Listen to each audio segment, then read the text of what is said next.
Rick in the First Alert forecast. Talk about topsy-turvy weather. Sunshine, we were in the 50s, then 30s and 40s, and rain. And live outside this evening, done with the rain. And now we're going to be watching that potential for fog. Though right now, I look outside from the First Alert Weather Observatory. You can see our downtown buildings, Inner Harbor. Some pretty solid visibility. But boy, talk about weather changes on the way. This is a big picture problem and kind of setup here. We're tracking kind of, as we typically do this time of year, battle of the temperatures. You can see all the warmth across the deep south, Dallas, Houston in the 80s, and then off to the north, you can see these deeper shades of pink and purple. This is abnormally cold air, nothing record breaking, but cold even for the time of year that is starting to bottle up in Canada, will break free and dive back into the United States. This is going to be our next weather maker, at least part of that puzzle, as we talk about the chance of winter weather next Monday into Tuesday. A lot to watch. And we'll be talking about that here in just a moment. I do want to talk about tonight, though, as well. We did the possibility, really the likelihood that fog's going to develop. We showed you top of the newscast already a little bit of that visibility starting to be reduced.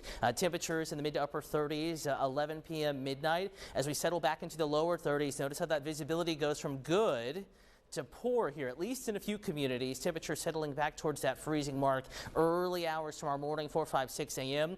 Not too worried about the risk of freezing fog. Nonetheless, if fog is thick and your temperature is 30, 32 on an untreated surface, could get just a little bit slick. But in general, the issue is going to be visibility, less of it during the morning commute. Something to watch is if you wake up early, a reminder you can catch First Alert meteorologist Rochelle J. streaming that forecast starting at 4:30 in the morning. She'll let you know where the fog is and what commutes may be impacted, along with Angela Foster right here on WJZ. Temperatures in the morning right around the freezing mark, not just Baltimore, but much of the area. Hartford, Cecil counties in the upper 20s. You get down to the lower eastern shore, and we're right around 31, 32, 30 in the city, mid 20s on the west side. We're talking about how Frederick actually has a little bit more fog to deal with. So watching the I-70 commute tomorrow, I bumped up impacts to moderate through the early portion of the morning commute.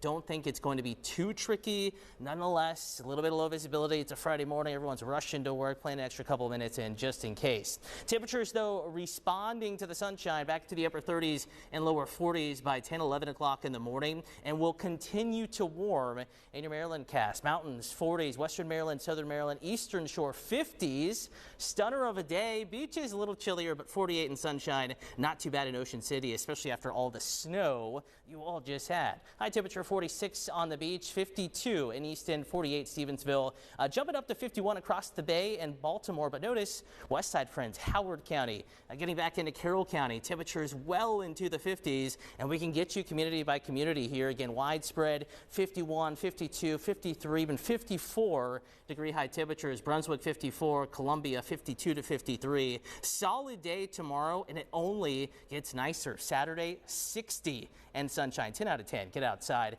And better than Sunday with temperatures in the mid to upper 40s. That's the cold air that'll give way to our Monday, Tuesday possible alert days as cold air spills out of Canada. We could be talking about snow Monday and a wintry mix on Tuesday. A lot to watch. We'll keep you updated.